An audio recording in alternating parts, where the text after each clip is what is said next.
আসসালামু আলাইকুম রহমতুল্লাহি ওবরকাতুহু। সম্মানিত দর্শক, আমেরিকা এবং ইরানের যে যুদ্ধ, এটি এখন আমেরিকার জন্য বুমেরাং হয়ে পড়েছে।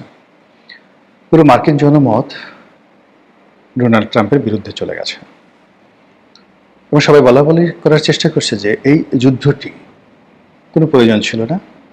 মূলত ইহুদি রাষ্ট্র ইসরায়েলের প্ররোচনায় পড়ে ডোনাল্ড ট্রাম্প এই অপকর্মটি করেছেন।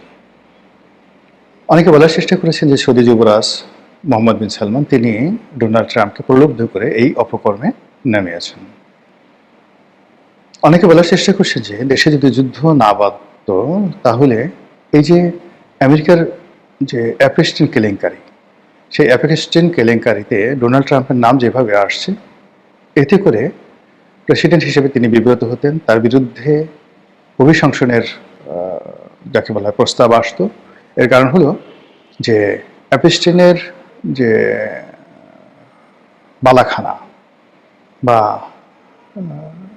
তার যে জায়গাতে তিনি এই বিশ্বের সমস্ত শক্তিশালী রাজা বাদশাহ মন্ত্রী আমির ওমরা, তারপরে শেষে বিভিন্ন যারা বিখ্যাত লোকজন আছে তাদেরকে দাওয়াত করে সেখানে যে যৌন উন্মাদনা তিনি তৈরি করতেন এবং সুন্দরী সুন্দরী তরুণীদেরকে সেখানে ধরে নিয়ে তাদের উপর যে যৌন নিপীড়ন চালাতেন, অনেকে হত্যা করতেন, অনেকে জবাই করে তাদের মাংস পর্যন্ত খেয়েছেন বলে এরকম অভিযোগ করছে। এই ঘটনার সঙ্গে সরাসরি ডোনাল্ড ট্রাম্পের নাম আসছে। ডোনাল্ড ট্রাম্পের বিরুদ্ধে বহু যৌন কেলেঙ্কারি রয়েছে। তিনি একাধিক বিয়ে থা করেছেন, এটা যেভাবে সত্য, তার সঙ্গে সঙ্গে বিভিন্ন নারীর সঙ্গে অশালীন আচরণ, কিশোরীদের সাথে সেই যৌন উন্মাদনা করা, এরকম বহু অভিযোগ তার বিরুদ্ধে রয়েছে।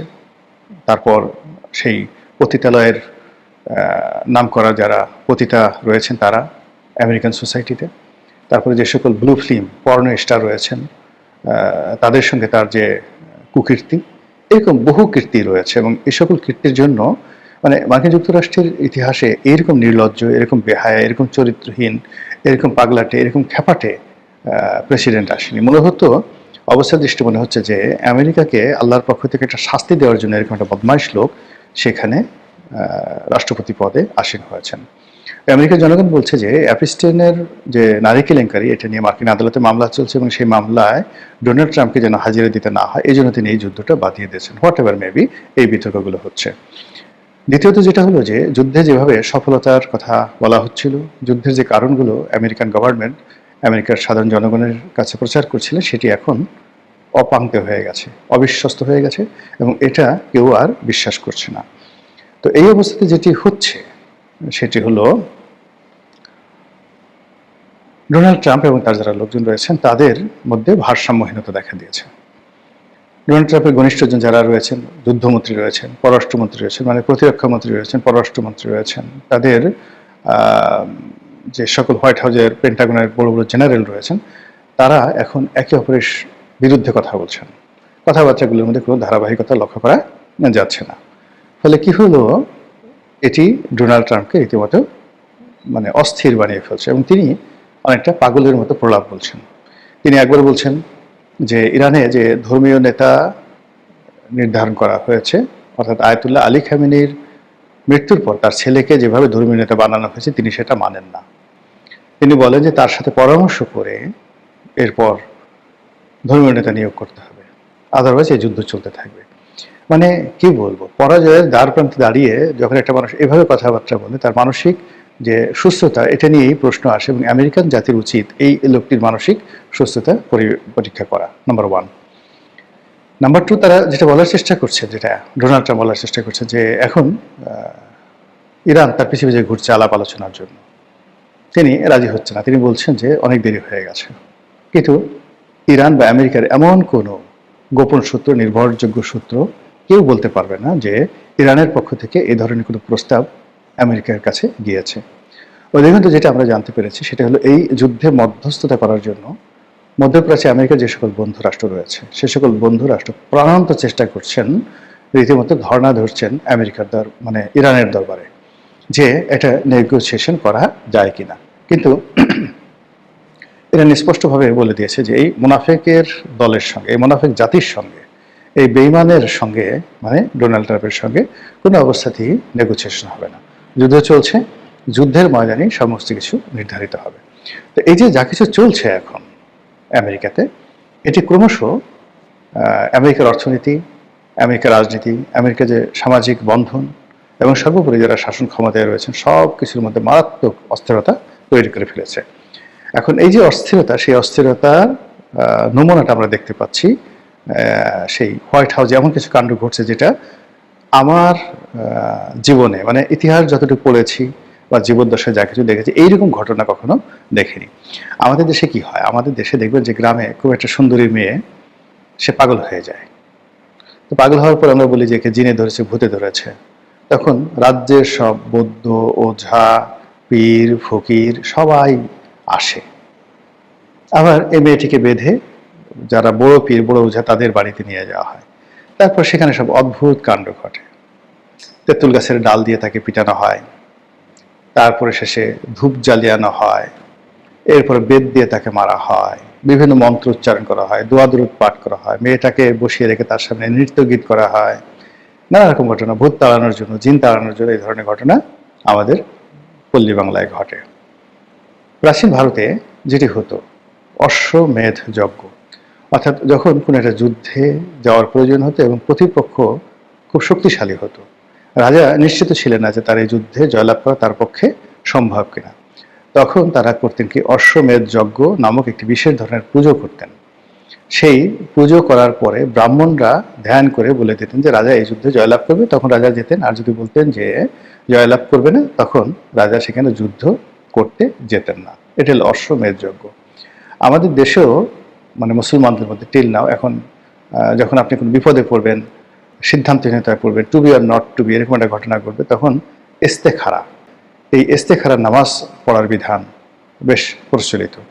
এর বাইরে আরও কিছু দোয়া দরুদ রয়েছে। তো আপনি যখন এরকম দ্বিধাদ্বন্দ্বে পড়বেন, সত্য মিথ্যার মাঝামাঝি জায়গাতে পড়বেন, করা উচিত কি উচিত না এরকম একটা অবস্থাতে পড়বেন, তখন যে এই যে ইস্তেখারাগুলো করা হয়, তারপরে আপনার মনের মধ্যে একটা সিদ্ধান্ত আসে। সেই সিদ্ধান্ত অনুযায়ী আপনি যাবেন কি যাবেন না, এটা আপনাকে নিজের সিদ্ধান্ত নিতে হয়। অথবা অনেক সময় অনেক যারা আপনি যে সকল পীর ফকির, অলিয়া উলিয়া, গাউস কুতুবের যাকে বলা হয় সাহায্য প্রার্থনা করেন, তাদের সিদ্ধান্তের উপরে এই জিনিসগুলো নির্ভর করে। তো এই জিনিসগুলো সারা দুনিয়াতে চলছে। আমরা যে কামরূপ কামাখ্যার কথা বলি, আমরা জাদুটোনা বানের কথা বলি, পৃথিবীর এমন কোনো জমানা ছিল না যেটা এই রাজনীতিতে এই ঘটনাগুলো ঘটেনি। সবসময় ঘটেছে, সমস্ত রাজদরবারে ঘটনা ঘটেছে। তো মধ্যযুগে বা প্রাচীন জমানাতে রাজদরবারে যে অশ্বমেধ যজ্ঞ হতো বা এই ধরনের যে সকল ইস্তেকারা হতো, ঠিক সেই রকম ঘটনা ঘটে গেছে হোয়াইট হাউসে এবং প্রকাশ্যে। আমরা যেটা দেখলাম যে আমেরিকার যে বড় বড় যে সকল ধর্মযাজক রয়েছেন, আপনারা তো জানেন যে সেখানে রাষ্ট্রীয় ধর্ম খ্রিস্টবাদ, যদিও সেখানে যে যার ধর্মমত অনুযায়ী তারা যাকে বলা হয় শপথ গ্রহণ করতে পারেন। মুসলমানরা মুসলমান কোরআন শুয়ে শপথ করেন, হিন্দুরা বাইবেল মানে তাদের যে শ্রী ভগবদ গীতা সেটা স্পর্শ করে তারা শপথ গ্রহণ করেন, খ্রিস্টানরা বাইবেল, ইহুদিরা তাদের যে ধর্মগ্রন্থ রয়েছে সেটা তাওরাত, সেটা স্পর্শ করে তারা সিদ্ধান্ত নেন বা শপথ গ্রহণ করেন। তো ওখানে যে ব্রুট মেজরিটি, সেই ব্রুট মেজরিটি রয়েছে খ্রিস্টবাদের।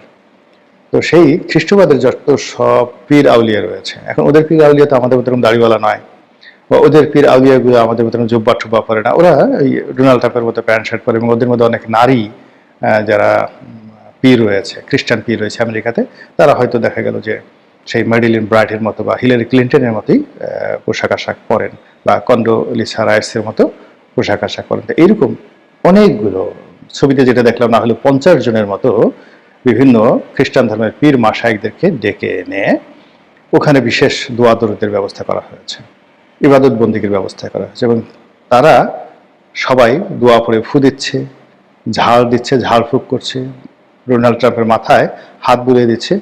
আর ডোনাল্ড ট্রাম্প অবোধ শিশুর মতো হোয়াইট হাউসের, যেটিকে ওভাল অফিস বলা হয়, প্রেসিডেন্টের যে রুম, সেই রুমের মধ্যে যে টেবিল চেয়ারে তিনি বসেন, চেয়ারে তিনি বসে আছেন। অনেক সময় ছাত্ররা দেখা গেল যে সারাদিন পড়াশোনা করার পরে মুখস্থ হচ্ছে না, হাত দুটো সামনে রেখে মাথাটা নুয়ে দিয়ে, মানে খুব বিষণ্ণ অবস্থায় যখন একটা মানুষ বা একজন ছাত্র নিজের ব্যর্থতার কথা চিন্তা করে, বারবার চিন্তা করে, কেন আমি মুখস্থ করতে পারছি না, কেন আমি পরাজিত হচ্ছি, কেন কেন কেন। এরকম যখন ভেঙে পড়ার অবস্থা হয়, তখন তার যে অভিব্যক্তি, ঠিক সেই অভিব্যক্তি ডোনাল্ড ট্রাম্পের। এবং সেই অবস্থাতে যারা ধর্মগুরু রয়েছেন তারা তাকে ঝাড়ফুঁক করছেন। হোয়াট ডাজ ইট মিন? এর অর্থ কি? এর অর্থ ডোনাল্ড ট্রাম্প পেন্টাগনের উপর তার বিশ্বাস হারিয়ে ফেলেছেন। এর অর্থ তার যে মারণাস্ত্রগুলো রয়েছে, বিটু বোমারু বিমান রয়েছে, তার যে সেই দূরপাল্লার ক্ষেপণাস্ত্র রয়েছে, তার যে আব্রাহাম লিঙ্কন নামক ওয়ারশিপ রয়েছে, জেরাল্ড ফোর্ড নামক যে ওয়ারশিপ রয়েছে, দুনিয়া কাঁপানো যে সকল তার প্রযুক্তি রয়েছে, সবগুলোর প্রতি তিনি বিশ্বাস হারিয়ে ফেলেছেন। তার যে অহমিকা বোধ ছিল, তার যে আত্মবিশ্বাস ছিল বিজয়ী হওয়ার ব্যাপারে, সেটা তিনি হারিয়ে ফেলেছেন। আর এইরকম অবস্থায় যখন একটা মানুষ পড়ে, তখনই ঝাড়ফুঁকের প্রয়োজন হয়। এবং আশ্চর্য ব্যাপার হলো যে মানুষ ঝাড়ফুঁক করে, কিন্তু ঝাড়ফুঁক করার পরে কেউ ওখান থেকে রিগেইন করেছেন, ওখান থেকে ফিরে এসে বিজয়ী হয়েছেন, প্রতিপক্ষকে পরাজিত করেছেন, এরকম নজির রাজনীতিতে নাই। রাজনীতিতে নেই। ব্যক্তিগতভাবে কেউ হয়তো স্বামী স্ত্রীর মধ্যে অমিল হলো, তারপরে শেষে ব্যবসা বাণিজ্যে খারাপ যাচ্ছে, বিশ্বাস হারিয়ে ফেলছেন। এটা অনেক সময় মেডিটেশনের মাধ্যমে, মানে এই ধরনের পীর ফকির আনা, মানে এটা এখন আর ভুয়া না, মানে জেনুইন এই কথাগুলো না বলে আমি এটাকে বলতে চাই যে এক ধরনের মেডিটেশন। তো এক ধরনের মেডিটেশন করে কখনো কখনো ব্যক্তিগত পর্যায়ে মানুষ ঘুরে দাঁড়াতে পারে, যেভাবে রবার্ট ব্রুশ ঘুরে দাঁড়িয়েছিলেন। তিনি পাহাড়ে গিয়ে একা একা মেডিটেশন করেছিলেন। 17 বার পরাজিত হওয়ার পর তিনি একটি মাকড়সাকে দেখে তিনি উদ্বুদ্ধ হয়েছিলেন। একইভাবে নেপোলিয়ন বোনাপার্ট, তিনিও 3-4 বার ঘুরে দাঁড়িয়েছিলেন, কিন্তু বিজয়ী হতে পারেননি। সেক্ষেত্রে ডোনাল্ড ট্রাম্প যেভাবে ভেঙে পড়েছেন এবং যেভাবে নজিরবিহীন ভাবে তিনি সেই খ্রিস্টান ধর্মগুরুদেরকে হোয়াইট হাউসে ওভাল অফিসে নিয়ে তাকে ঝাড়ফুঁক করাচ্ছেন, যেভাবে তার চলনে বলনে অসামঞ্জস্যতা দেখা দিচ্ছে, যেভাবে তার কথাবার্তায় অসামঞ্জস্যতা দেখা দিচ্ছে, যেভাবে হাঁটতে গিয়ে তিনি ঘুরে পড়ছেন, ডানে যেতে গিয়ে তিনি বামে যাচ্ছেন, এবং মানে নিজের অজান্তে অদ্ভুত সব ঘটনা।